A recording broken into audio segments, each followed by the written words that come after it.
Now let's move to the second sentence. Rajiv is strong and well built. He can lift the heavy table as. Alors je traduis en français. Rajiv, il est grand, il est fort, il est robuste.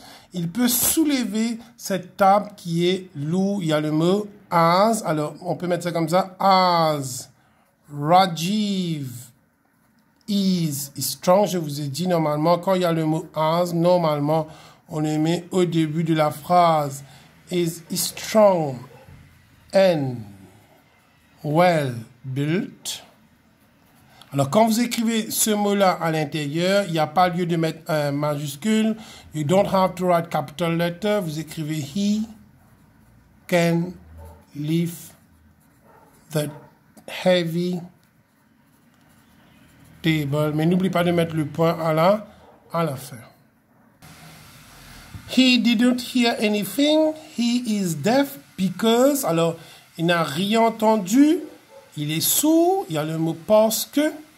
Alors, parce que, normalement, on enlève le point, mais parce que, ici, au milieu de la phrase, on va dire, he didn't hear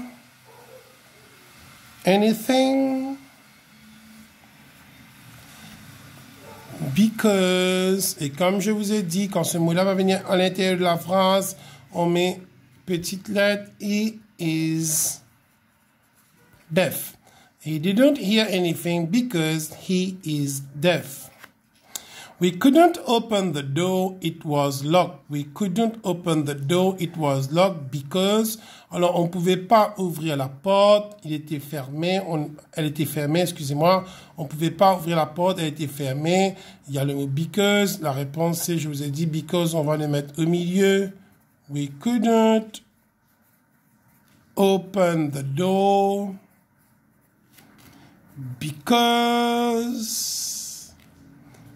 it was locked.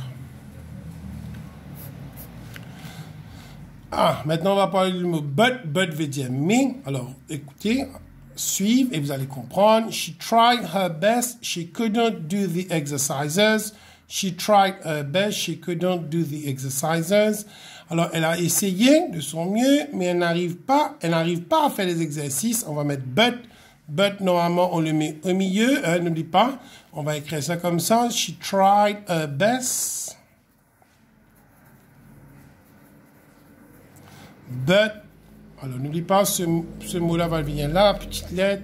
She couldn't do the exercises.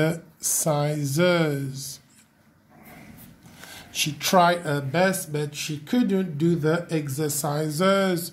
You are sick, you don't want to see a doctor. Vous êtes malade, vous ne voulez pas voir un docteur.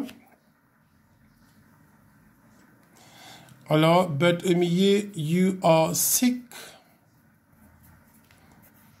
but you don't want to see a doctor. Vous voyez? OK? Alors, le mot N veut dire et.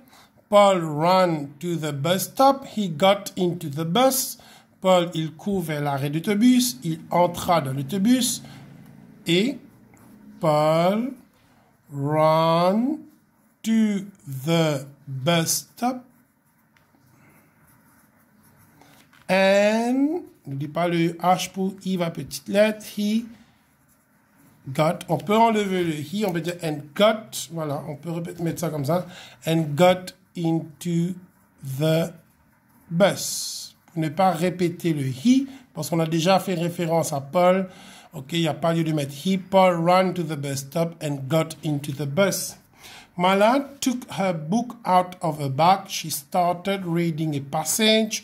OK, Mala, elle a retiré son livre de son cartable et elle commence à lire une compréhension. Il y a le mot N. Mala took her book out of her bag. And, il n'y a pas lieu de mettre she. Hein. Quand il y a N, on met directement le verbe. Après N, on met directement le verbe. Here the verb is started. And he started reading a passage. And he started reading a passage. Mala took a book out of a bag and he started reading a passage.